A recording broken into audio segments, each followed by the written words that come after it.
Welcome back to the Flat Track Factory here on road trip at Durelle Racing Products with friend of the channel, Davey Durelle. How's it going, everyone? Thanks for having us. Absolutely. So we got a bunch of questions from viewers from the last two videos we did, and I'd like to run them by you. Yeah, we just kind of did that so that we could leave a lot of questions on the table, didn't we? Adam Black asks, what are the pros and cons of front axle being on center, like road race style, versus having the front axle offset to the fork center, like motocross style? Well, I don't feel it makes any difference at all. And to me, it's just the forks are connector points from the triple clamps. And so if your offset comes from a combination of your triple clamps and your leading axle, if it's the same as a centered axle fork with more offset in the triple clamps, to me, it's all the same. And I'll put a card up here for you to look at a kind of a detailed, in live time drawing. Well, Davey will explain to you how you can get the same numbers with the different offset if you want to check out that, that video after you watch this. Fabrizio asks a bunch of things, but basically he says, where should we start in terms of rear suspension stiffness? I can just guess by watching, it looks much stiffer than a motocross bike. True, it is. You know, we're not jumping, we're not going over 4-foot whoops, you know, and so our terrain is not. With all luck. So yeah, it definitely has to be stiffer. It has to be firmer. Has to have more dampening, more dampening and compression, and more dampening and rebound. More obviously stiffer spring rates, so that you have more dampening to control the stiffer spring rates. You know, kind of on the average, you know, you could probably say average rider at say 150 pounds, he's probably going to be at about 15 range, maybe 15 to 18% increase in spring rate. Would probably be a, you know, kind of a ballparkish. So if that's kind of what you're after, what you need to know, you can kind of shoot for that. You can also always email me through the website too if you want any specifics by giving me your specific height, weight information, and I can kind of help you out, guide you in that sort of direction as far as what you want to have, as far as heights for your bike, as well as spring rates. You know, I'm certainly willing and happy to help people guide you guys in that direction as well. Chris Bortha asks, what attributes make a modern dirt bike better or worse for a DTX setup versus older motocross bikes? Are newer bikes superior because they're fuel injected, or are the older ones better because they're carbureted? It's really personal preference. You know, I mean, the fuel injected bikes are pretty awesome because they're so responsive. Sometimes that's a good thing, sometimes it's not a good thing. You know, certainly a slippery track where you're trying to really modulate the throttle. You know, kind of some of those old carbureted bikes work really well for that, you know, and so instead of, you know, making these bikes now that half these, or majority of all these kids are racing these days, are all fuel injected and all pretty near a light switch, you know. Now instead of changing that in the bike or in the motor, now they're adding weight to the rear wheels and adding weight to flywheels, and then they're trying to eliminate or trying to help the rider have some throttle control, I think. You know, it's kind of what that boils down to. But yeah, some of those, a lot of guys got their favorite bikes are like, you know, 05, 08 Hondas. That chassis was really forgiving. My wife has an 05, and she will not get off that thing. She just loves that thing to death. And even though I've had, you know, 09s, 18 Hondas, and now we're doing Yamaha 21 Yamaha, and she hasn't really come to terms with any of the newer stuff as much as she likes her old bike. And this is where it'll go back to one of my older original videos when I started my channel about 3 years ago. Flat track chassis checks. When we get comfortable on a bike, sometimes we don't check those steering bearings, those suspension bushings, and maybe it's time to take those apart and freshen those up. Bikes wear out. Yeah, and it's interesting because I've ridden bikes. Well, in fact, my daughter, when we were going trail riding, and she was like, I just hate trail riding. I hate it. This bike I can't go down the trail straight. And I'm like, what? You know, I think she's crazy. And it's just a TTR 125, you know. So I just happened to get on it and drove it down the road, and I'm like, holy cow, she's right. It's like the steering head bearings were just so dried out and so notched up that I got on that thing and I went and I could barely keep it on the road, and I'm going, oh, no wonder, And so yeah, it was a real enlightening, to be able to ride a bike, that was so bad, and put new fresh steering head bearings in it, and it was great. And well, yeah, and there you go. And if that doesn't tell you that it can happen to Dave Durelle, it can happen to any of us. So it's because I'm working on all of your guys' stuff and not working on any of mine. it's the cobbler's son doesn't have good shoes. Exactly. America asks, why are the R6 forks so good? Why on twins bikes do most racers use? Well, okay, let's just start with that. Why are so many people using R6 forks on their framed flat track bikes? I think because you can get them. It boils down to it's a good fork.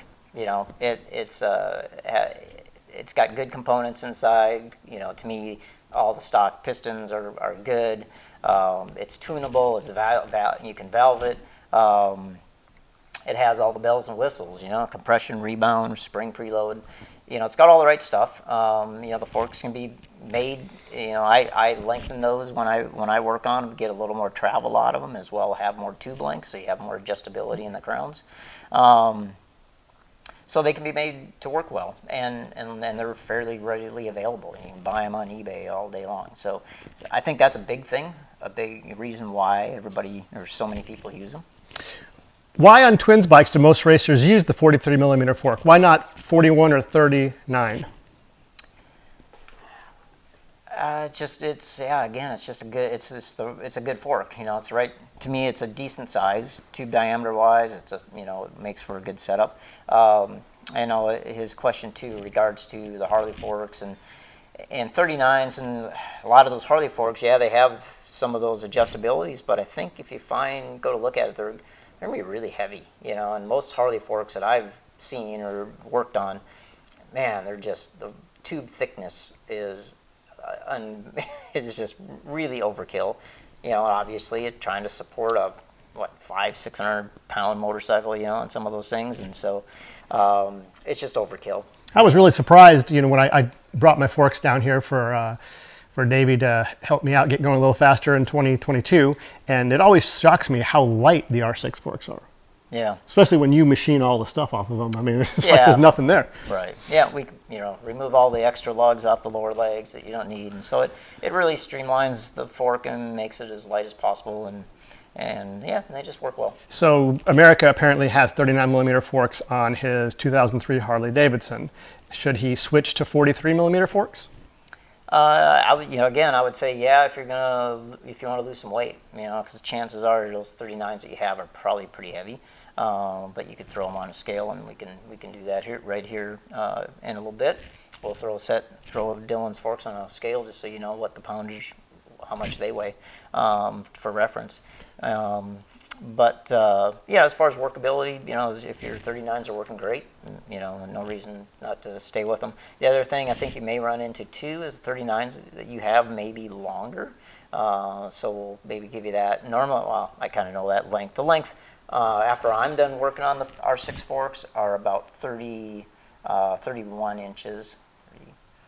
29, they're 30 and a half inches after I'm done. So that from center axle to top of tube. So some chassis, some of the sports or some of those other bikes, you may need a longer fork. What were the forks that Ron had us all on in the wood-rotax era in the 80s and 90s? Those were basically RZ 350 forks, 35 millimeter.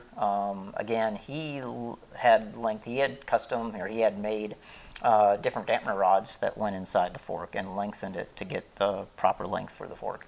I recall them sucking. Yeah. I mean, compared to what you put me on now, the R6 forks. Right. Yeah, just definitely. Everybody used them back lighter. then, so we didn't know. Yeah, and if you crash, those tubes are fairly thin-walled, so they bent really easy, and so. Fabrizio asks, What are the basic modifications that you do to the R6 forks to make good flat track racing forks? On those, yeah, it's just for the application. It's going to be, different compression dampening, different rebound, different spring rate, depending on the rider weight and or the bike, the weight of the bike. And then, like I talked, we increase the travel, so we lengthen the fork about an inch, and that gives you just more travel within the fork itself, as well as gives you a better length, so you have more adjustability in the triple clamp. Benny B asks, may I get a guide to clickers and other track side adjustments? A little in the dark about if X then Y kind of race day changes for flat track. It's a little just basic stuff as far as like as you know, if the track is rough, chances are you're going to soften your compression and quicken the rebound so you can get through the bumps better. If the track is dead smooth, then the suspension doesn't have to move a lot. And so you can increase your compressions, make sure the bike is maintaining stability. And normally, a lot of times you can slow rebound down too if the bike is tending to want to move around or just have too much movement in the suspension. When it's smooth, you don't need any movement. You could be riding a rigid frame, for all that matters, and it's going to work just as good. So, then again, the other aspect of it is where, if it's dry, slick, and slippery, and you don't have a lot of input from the ground into your tires, you don't have a lot of gription, you don't have a lot of influence then into the suspension. So therefore, you don't really need a lot of compression dampening. The bike could be really set up softer. Again, on the reverse side of that, if the track is tacky and you have a lot of input, a lot of grip to the tires that's really inputting into the suspension, then you would tend to want to increase your compressions just to stabilize the bike again. Bart asks, baseline guide to set up a framer, static sag, loaded sag, all of the types of sag. Is there a way to answer a question like that in this format? Yeah, your baseline really is like kind of we talked about in that little video about steering rake. Your steering rake degrees is going to be anywhere from 24 to 26 degrees. There's swing arm angle. Usually you want to have positive swing arm angle, so that means the swing arm pivot's going to be taller than the rear axle. Normally a good ballpark number is around 7 degrees, just the bike sitting on the wheels. So you can kind of, adjust the chassis in that direction, but then when it comes down to it, then it's just going to be, is the bike turning the way I want it? And if it isn't, then what do I have to do to fix that? Increase, decrease trail, raise and lower the back of the bike. There's all these varieties, all these variables that you can change. So that gets a little more complex, more than what we want to get into right now. However, just to have those, let's see where we're at on, he had. He also asks best gearing for smooth power transfer. I think he's asking about relative size between countershaft and rear wheel sprocket. Oh, okay. Yeah, I don't really get into that much. I don't know that it makes huge. I shouldn't say that. I know there is some effects to it, obviously, but in the big picture, it's not anything you really need to worry about. You get the sprocket, you get the gearing on the bike that's going to work properly for the track, to where you can rev out at the end of the straightaway, and then have the most acceleration coming off the turn. So that's probably a finer adjustment that we need to worry about last. Yeah, yep. That and swing arm. A lot of guys, and everybody wants to know, to shorten wheelbase or lengthen wheelbase, and what should I do for this track? And certainly dealing with these DTX bikes and the motocross bikes, you are dealing with a slot that's maybe 1.25 inches, and you ain't going to convince me that makes a hill of beans from going one way to the other. You can kind of try. I always try to go. You're just so limited. You can't, if you add a tooth or if you add a link, a lot of times you can't adjust the chain properly because you don't have enough range in your slot of your swing arm. So the dirt track purpose-built bikes have a lot more range on their swing arm. The slot's much greater, so you do have more adjustability. So there's something to that as well. I mean, you can, slick tracks, to me, slick tracks. You want more traction, you're going to try to scoot the wheel up closer to the weight mass and try to have a little better traction that way. And conversely, bigger tracks where you just need the bike more stable, then you want to stretch it out, have more wheelbase to be able to go through, say, either rough tracks, cushion tracks, anything, or just big wide corners where you don't have to turn sharply. You have a whole big wide corner to turn. The bike can be longer and be more suited for that application. Rick Fair 123 says, welcome to South Carolina. Any experience putting rain tires, 17-inch, on properly set up supermoto bike like they run over in Europe and the Super Prestigio? I think supermoto road race suspension would be pretty close to flat track setup. So basically I think he's asking about 17-inch road race reins in a flat track style setup. Yeah, bolt them up and come on out and come play. Certainly they work good. They're going to be soft, and depending on the track, you could burn them off in a night, but you'll have a ball doing it. Yeah. So some of our tracks, if you're going to run up front in the pro class, a rain tire may last 30 seconds. Yeah. On a big bike. If it's on the rear. I mean, your front, no problem. Yeah. It's just your rear. Yeah, if the track is real abrasive or hard pack. But some of these tracks that I've experienced now, they're like GTR is kind of sandy. It's kind of marbly, and so a soft compound tire I think works fine there, and probably you wouldn't go through it at night. Or even if you do, it might be a one race tire, but yeah, throw your reins on, come out and play. We're gonna get you to Coal Ridge on a Sunday in the sun, and then. Oh, really? Burn off some rubber. So Shane Richards, again, the rake angle is very popular. Shane Richards wants to know, is there optimum rake angle? When would you use adjustable offsets? Yeah, if you, again, to me it's a variable. That's where your chassis setup, whether you're running different shock lengths, different fork heights, all of that changes your steering rake. If you got adjustable triple clamps to be able to change your offset. All of those are the things that you want to change to be able to make the bike turn the corner, and that's going to just come into effect if the track is slippery or if the track has a lot of traction. As a rule of thumb, say, just so everybody knows, if you have a lot of traction in the track, you got a lot of grip, then you can run less trail. I take that back. You have to run more trail, because you have more grip to the tires. So if you can increase your trail, that'll helps you turn the corner better.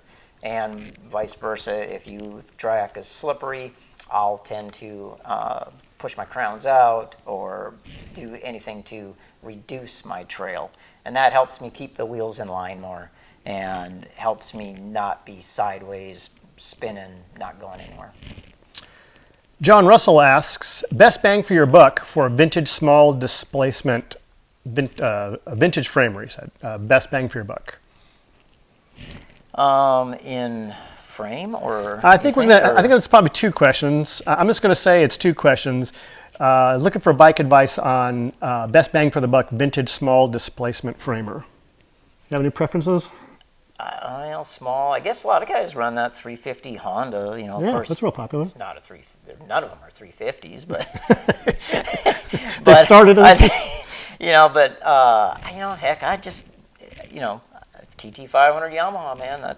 Those things are awesome. They're bulletproof. You can make them into like 540s. I think are really common, and they run great and they last forever. And so. Yeah, I would say something like that. Even because like these 350 Hondas that they make into 500s or whatever they do.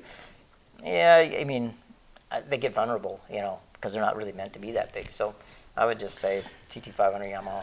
And then either I've turned this into two questions, or maybe not. Maybe he's asking about is that Cerviani or Cerviani? How do you say that? Yeah, Cerviani. Cerviani forks or Works? I don't know. Works make forks? No, but the shocks. So, neither one of them are any good, but they are, Obviously, they work great on a vintage restoration, and that's really all they're good for. I can make them work, but it costs a fair amount of money to make them work, and so you're almost better off finding, actually, a lot of the vintage applications now we've been using. Let's see, where are they off of? They're, I think, an EX 500, EX something like that. EX 250 even, I think, those forks. They're 36 millimeter, but they're nice. I mean, they have internal bushings between the slider and the upper.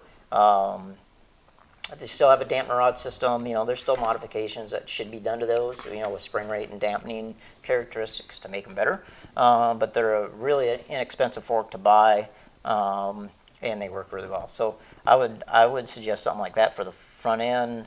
Works performance are okay if if they're around. I know they've been out of business, now they're back in business. They've been making shocks again. You got those, for dual shock applications, there's not a lot of options out there. Finding something used, usually a lot of times you can spend a lot of money making them right. So new ones going to range, like we sell, I built a shock several years ago. I have my dual shocks. They're about, what are they, 960-ish now. Otherwise, Racetech makes some, Olin's makes some. Those go to piggyback reservoirs with compression adjustability. So that adds more. Those are probably more in the $1,500 range. So, yeah, I should take, and really inexpensive ones would be like Progressive Suspension makes I think a fairly inexpensive shock. Then there's some Japanese or Chinese ones that have, that are around as well that I don't know much about them. So. Martin von Klein writes in and asks. Von Klein? Is he German? I think he is. I think he's one of our. This channel's found a lot of guys from Europe. It's pretty cool. They got that German series they run there. You gotta check it out on YouTube. Looks a little Wild West out there, but they're having a good time. Yeah, so I think he has an XR, and he's given us some numbers here with some of his setup. And I think he ends up with about 50 millimeters of offset, but he sees guys using the very popular R6 forks we've talked about in stock clamps and ends up with half the offset at 25 millimeters, which seems to work. He wants to know, what do you think, Davey? Well, maybe not, but part of it maybe is because those forks are shorter. I guess if you have bolted in those forks at the same time, now you're decreasing your rake, which those chassis are really pretty raked out. So if you're doing it equally and you're took your suspension and brought it down halfway, both front and rear, that one improvement you could do is lengthen the shock back out or lower the forks a little bit more. You really want to bias the chassis a little bit because of the rake on those XR chassis. They're so great that when you can tip it a little bit, increase the shock length, you can get a better rake for that chassis, and it would definitely handle better. Hang on a second. You've made it to the end of a Flat Track Factory video. Do the channel a favor and click the like button and the subscribe button so you'll be notified when our next video comes out. Some people have asked how to support the channel financially, and there's a link to do that down in the description. Thanks for watching.